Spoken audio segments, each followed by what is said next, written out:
तो बच्चों कैसे हो आप। तो आज हम स्टार्ट कर रहे हैं 8 नंबर वाला बड़ा ही इम्पोर्टेंट क्वेश्चन। दो क्वेश्चन हम करेंगे, पिछले कई सालों से रिपीट हो रहा है। पिछले साल भी ये क्वेश्चन आया था, रेखाओं के बीच की न्यूनतम दूरी और बीच का कोण निकालना। हाल इसका एक क्वेश्चन तो आता ही है। पिछले साल रेखाओं के बीच की न्यूनतम दूरी भी पूछी थी 2024 में, और रेखाओं के बीच के कोण भी पूछा था। साथ में एक सवाल मध्य बिंदु के निर्देशांक दे रखे थे, तो शीर्षों के निर्देशांक एक सवाल और ऐड कर दिया था। 16 नंबर का ये खंड है। आपको एक क्वेश्चन करना है, इसमें 8 नंबर का एक सवाल है। इन्वर्स वाला सवाल मैंने आपको समझाया था और एक अलग टेक्निक से समझाया था। थैंक यू वेरी मच कि आप सभी को वो पसंद आ रहा है और आप सभी का उस वीडियो पर बहुत प्यार मिल रहा है। आज भी मैं ये क्वेश्चन एक अलग ही टेक्निक से आपको कराऊंगा। आपने बीच की दूरी, न्यूनतम दूरी, बीच के कोण के बहुत सारी वीडियो देखी होंगी, लेकिन आज मैं आपको एक ऐसा नियम सिखाने वाला हूँ कि जिससे ये वीडियो अगर आप पूरा देखोगे तो आप ना ही बीच की दूरी का कोई सवाल एग्जाम में गलत कर पाओगे और ना ही बीच का कोण का सवाल आप गलत कर पाओगे। तो बस आप वीडियो को लाइक कर लें, चैनल को सब्सक्राइब कर लें और कॉपी पेन साथ में ले लें। तो चलिए स्टार्ट कर देते हैं आज के पहले सवाल से। दो रेखाएं दे रखी हैं, देखो ये सबसे पहले पहली रेखा की समीकरण की तुलना इससे करो। इसे पहली रेखा कह दो L1। x minus x one, नियम सीखना आप इसमें, बटे A1 बराबर y माइनस वाई वन बटे B1 बराबर z माइनस Z1 बटे C1 से करो। ठीक है। और दूसरी रेखा के समीकरण की तुलना आप करो x माइनस एक्स टू बटे A2 बराबर y माइनस वाई टू बटे B2 बराबर z माइनस Z2 बटे C2। नियम सीखना आप इसका।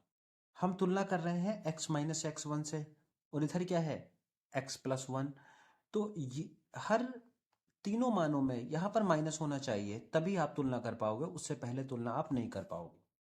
तो पहली रेखा को अगर मैं ऐसा लिख लूँ x माइनस माइनस वन बटे 7, कोई प्रॉब्लम नहीं। आप बोलोगे सर अभी भी तो बात यही है कि प्लस वन माइनस माइनस फिर से प्लस हो जाएगा, बराबर y माइनस माइनस वन, सूत्र समझना बाद में, अभी तो ये तुलना कर रहे हैं, -6 बराबर z माइनस माइनस वन बटे 1 लिखा जा सकता है। अब इससे तुलना करेंगे ये पहली रेखा है हमारी, पहली रेखा। ठीक है, पहली रेखा का समीकरण। अब बच्चों अब तुलना हो सकती है। आप बोलोगे सर अब हो सकती है क्योंकि यहां भी माइनस है और आपने यहां भी माइनस कर दिया। तो x1 का मान कितना है -1, y1 का मान कितना है -1, और z1 का मान भी कितना है बच्चों -1। ठीक है, यहां तक। a1 b1 c1 का मान बताओ आप। a1 b1 c1 का ये वाला मान 7 a1 का है, -6 b1 का है और 1 c1 का है। तो यानी a1 का मान है 7। ठीक है, नियम सीखना आ गया इसका। और b1 का मान कितना है -6, और c1 का मान कितना है -1, सॉरी +1 है। c1 का मान ये +1 है। ठीक है, ये वाला मान c1 का हो गया। अच्छा, दूसरी रेखा में देखो क्या सब कुछ ओके है। दूसरी रेखा का समीकरण उतार लो पहले। दूसरी रेखा का समीकरण x माइनस यस माइनस है यहां पर, x माइनस 3 बटे 1 बराबर y माइनस 5 बटे -2 बराबर z माइनस 7 बटे 1। हाँ सर, यहाँ भी माइनस है, यहाँ भी माइनस है, यहाँ भी माइनस है, तो इसलिए इसे कुछ नहीं करना पड़ेगा। तो ये दूसरी रेखा के समीकरण में, जो दूसरी रेखा का समीकरण x2 है, y2 है, z2 है, तो x2 का मान बच्चों कितना है। अब माइनस मत लिखना यहाँ पर, केवल 3 लिखा जाएगा, और y2 का मान 5 लिखा जाएगा, और z2 का मान 7 लिखा जाएगा। ठीक है, a2 का मान -1 लिखा जाएगा, +1 है, A2 का मान +1 लिखा जाएगा और B2 का मान -2 लिखा जाएगा और C2 का मान 1 लिखा जाएगा। ठीक है, था सूत्र सीखो, नियम सीखो। अब इसको D कह दो, D बराबर सूत्र सीखना। अब आप ये x2 है, इधर क्या है x1, तो आप यहां पर लिखो x2 minus x1 y2 minus y1 z2 minus z1, सूत्र सीखो।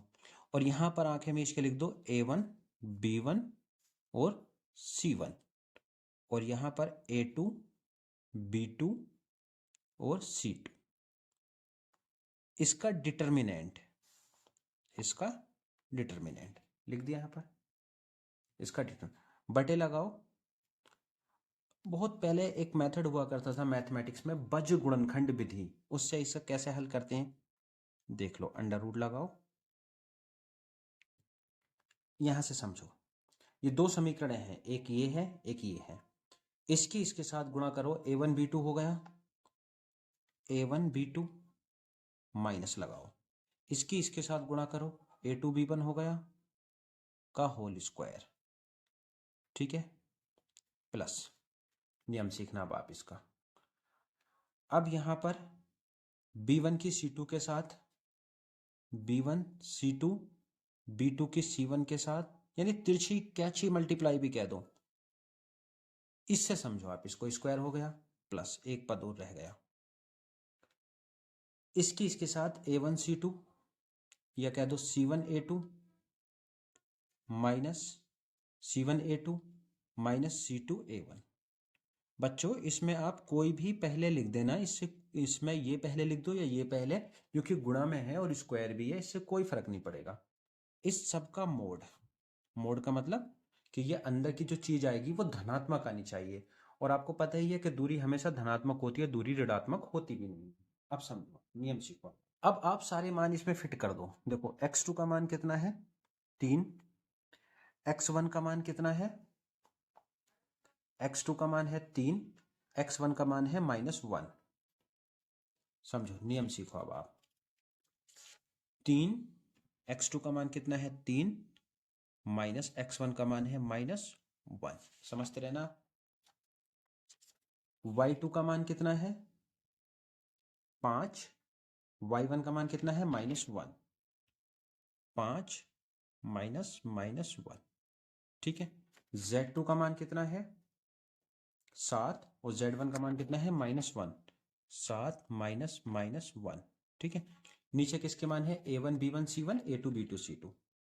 7 माइनस 6 1, 7 माइनस 6 1, और a2 b2 c2 के 1 माइनस 2 1, 1 माइनस 2 1। इसका क्या है डिटर्मिनेंट, बटे में क्या है। यहीं से आप बजगुणनखंड विधि लगा सकते हो। नियम देखो अब आप, यहीं से आपको दोबारा पीछे देखने की जरूरत भी नहीं है। कैसे, 7 की 2 में गुणा -14, माइनस लगाओ बीच में, 1 की -6 में गुणा -6 का होल स्क्वायर। ठीक है, प्लस 1 की -2 में गुणा -2 माइनस। ठीक है, 1 की -6 में गुणा -6, बीच में माइनस से ध्यान रखना, का होल स्क्वायर। प्लस लगाओ, 1 की 1 में गुणा 1 माइनस 1 की 7 में गुणा 7 का होल स्क्वायर। समझ आया आपको। अब बच्चों इसे हल कर लो। माइनस माइनस प्लस हो जाएगा 4 हो गया, माइनस माइनस प्लस हो जाएगा 6 हो गया, माइनस माइनस प्लस हो जाएगा 8 हो गया, 7 -6 1 1 -2 1। डिटर्मिनेंट है इसका, ध्यान रखना है धनात्मक आएगी, मोड है यहाँ पे। ठीक है, बटे अंडर रूट। यहां पर इसको खिचड़ी मत बनाना, जैसे माइनस माइनस प्लस के हो गए 6 और माइनस के 14 हैं, तो माइनस के कितने बचे 8 प्लस माइनस माइनस प्लस के 6 हो गए, 6 में से 2 गए 4। नियम सीखो आप। 1 में से 7 गए -6 का स्क्वायर। एक काम कर लो, डिटरमिनेंट का मान आप अलग रफ पे हल कर लो। डिटरमिनेंट है क्या हमारे पास 4 6 8, धनात्मक लेनी है 4 6 8 7 -6 1 1 -2 1। इसका मान हम हल कर देते हैं। समझो ध्यान से आप नियम। साइन क्या है यहाँ पर, प्लस लेते हैं, यहाँ माइनस लेते हैं, यहाँ पर प्लस लेते हैं। तो चलो हल करो। 4 ऐसे ही लिखो, 1 की 6 में गुणा -6 माइनस 1 की 2 में गुणा -2। ठीक है, यहाँ माइनस आ गया। अब ये 6 उतार लो।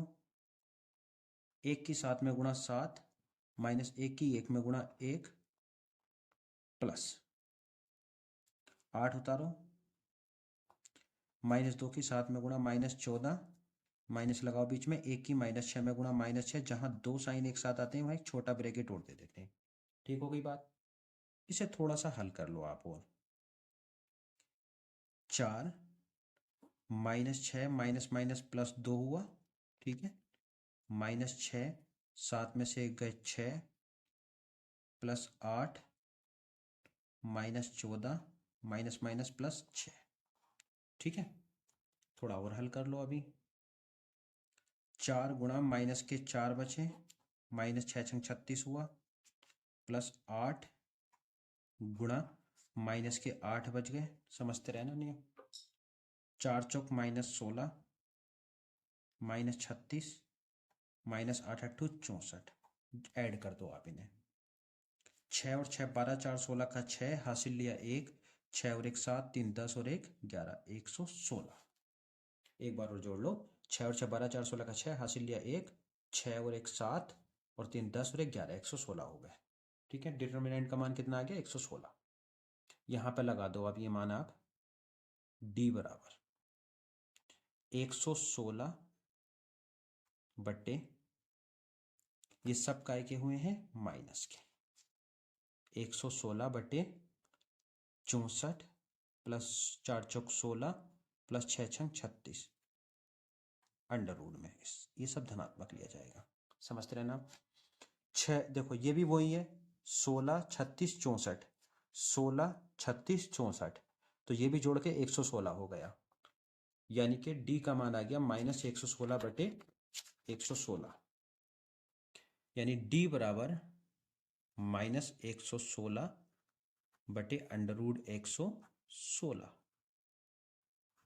मोड में। ठीक है, धनात्मक ली जाएगी। इससे अंडर रूट 116 बार कट जाएगा। ये 116 के गुणनखंड कर दो अब आप। 116 के गुणनखंड, 2 पंजे 10, 2 अट्ठे 16, 2 दूनी 4, 2 नाम 18। तो कितना आ गया 2 अंडर रूट 29। मात्रक जरूर लिख देना लास्ट में, या इकाई लिख दो आंसर। ये बीच की दूरी का बच्चों पहला सवाल हुआ। 8 नंबर का सवाल है और बहुत ही इंपॉर्टेंट सवाल है। बहुत सालों से लगातार आ रहा है, इस साल भी आएगा। आप वीडियो को लाइक जरूर कर लेना और चैनल को सब्सक्राइब कर लेना। तो चलिए अब कर देते हैं हम इसका अगला सवाल स्टार्ट। 2 रेखा युग्म दे रखी हैं और कहा है कि इनके बीच का हमें कोण ज्ञात करना है। एक पॉइंट समझना इसमें, मैं समझा रहा हूं, आप ध्यान से सुनो। अगर कोण 0 आ गया तो रेखा युग्म आपस में कैसी होंगी? उत्तर है समांतर होंगी। अगर कोण 90 आ गया तब रेखा युग्म आपस में क्या होंगी? लंबवत होंगी। तो अभी हमें ना तो ये पता है कि रेखा युग्म लंबवत है या समांतर है, अभी हमें बीच का कोण ज्ञात करके देना है। तो अभी बीच का कोण निकालने के लिए आप एक काम करो, आप पहले 2 रेखाएं बना लो और बीच का कोण उसका मान लो थीटा। मान लो ये ओ ए हो गई, पॉइंट समझना, ये ओ बी हो गई। ठीक है, इनके बीच का कोण कितना है? थीटा। ये हमें निकाल के देना है। दिक् अनुपात इसके हो गए A1 B1 C1, ठीक है। इसके दिक् अनुपात हो गए A2 B2 और C2, दो दिक् अनुपात हो गए हमारे पास। पहली रेखा के दिक् अनुपात क्या होंगे बच्चों? फर्स्ट लाइन के दिक् अनुपात, लाइन के दिक् अनुपात जी आप बनाएंगे आराम से कि इसके पहली रेखा के दिक् अनुपात क्या होंगे? 3 5 4, 3 5 4 हो गए, यही होते हैं ना A1 B1 C1। अब इसको आप सदिश फॉर्म में लिखोगे तो इसको A मान लो, तो A बराबर है 3i plus 5j plus 4k। Clear हुआ? सेकंड लाइन के दिक् अनुपात बच्चों क्या होंगे? सेकंड लाइन के दिक् अनुपात, दिक् अनुपात ये तो आप भी बता दोगे कि सर सेकंड लाइन के जो दिक् अनुपात आएंगे वो है 1 1 2। क्या है? 1 1 2। इसका सदिश क्या होगा? इसे मान लो आप b। b बराबर क्या होगा? 1i plus 1j plus 2k। Clear हुआ? दो रेखाओं के बीच का कोण निकालने का बचपन से सूत्र पढ़ते आए हो, आप एक बार फिर से देख लो। a डॉट b बराबर क्या होता है? वेक्टर a का मोड वेक्टर b का मोड साथ में cos थीटा। मैं आपको लंबवत और समांतर वाला भी समझाऊंगा और आगे, आप बस बने रहो। पहले हम निकाल लेते हैं इसमें बच्चों a dot b। a dot b, a क्या है हमारे पास? a है 3i plus 5j plus 4k। 3i plus 5j plus 4k dot b क्या है? देखो मैं बड़े आराम आराम से करता हूँ, कोई जल्दबाजी नहीं करता। वीडियो को सिर्फ वही बच्चे देखें जिन्हें आराम से समझने की आदत है, और जिन्हें जल्दी जल्दी घास काटने वाली आदत है तो वो वीडियो से चले जाएं। b का मान कितना है? i plus j plus 2k। i plus j plus 2k। Dot product में i की i के साथ कर दो। 3 के साथ इधर 1 है तो 3 ही कम 3 हो गया, 5 ही कम 5 हो गया, 4 दूनी 8 हो गया। अब a का अलग से मापांक निकाल दो भाई, ये तो आप सामने यहीं से निकाल दोगे। 3 का स्क्वायर, 5 का स्क्वायर, 4 का स्क्वायर, तो 3 का स्क्वायर 9, 5 का स्क्वायर 25, 4 का स्क्वायर 16, 50 हो गया a का मापांक। b का मापांक निकाल दो आप ऐसे ही। b का मापांक कितना आएगा? 1 का स्क्वायर प्लस 1 का स्क्वायर प्लस 2 का स्क्वायर, आई जे के गुणांकों का स्क्वायर होता है ना, तो 1 प्लस 1 प्लस 4 यानी 6 अंडर रूट में। ठीक है तक ये सूत्र है a dot B. a dot B का मान कितना आ गया? 16 आ गया। 16 बराबर a का मापांक कितना आ गया? अंडर रूट 50 आ गया। b का कितना आ गया? अंडर रूट 6 आ गया, इंटू कॉस थीटा। भी चेक करेंगे लंबवत समांतर है या नहीं भी होंगी। तो कॉस थीटा का मान बच्चों कितना आ गया? 16 बटे अंडर रूट 50 की 6 में गुणा करी, कितना हुआ? 300। 300 के गुणनखंड कर लो, शायद कुछ हाथ आ जाए। 100 बार, 20 बार, 4 बार, 2 दूनी 4, तो क्या मिला हमें? जोड़ा 5 दूनी 10 अंडर रूट 3 मिल जाएगा हर में। तो 16 बटे 10 अंडर रूट 3। ठीक है, 2 पंजे 10, 2 अट्ठे 16, यानी कितना आ गया? 8 बटे 5 अंडर रूट 3। अंडर रूट 3 से इसका परिमेयकरण कर दो, अंडर रूट 3 से ऊपर नीचे गुणा कर दो, तो बच्चों ये हो जाएगा 8 अंडर रूट 3 बटे 5 दिए 15। कॉस थीटा बराबर 8 अंडर रूट 3 बटे 5 दिया 15 इससे ज़्यादा तो नहीं कटेगा, नहीं कटेगा। अब ये मान मेरे भी याद नहीं है कि कोस की श्रेणी में कितना है, और किसी को भी याद नहीं होगा।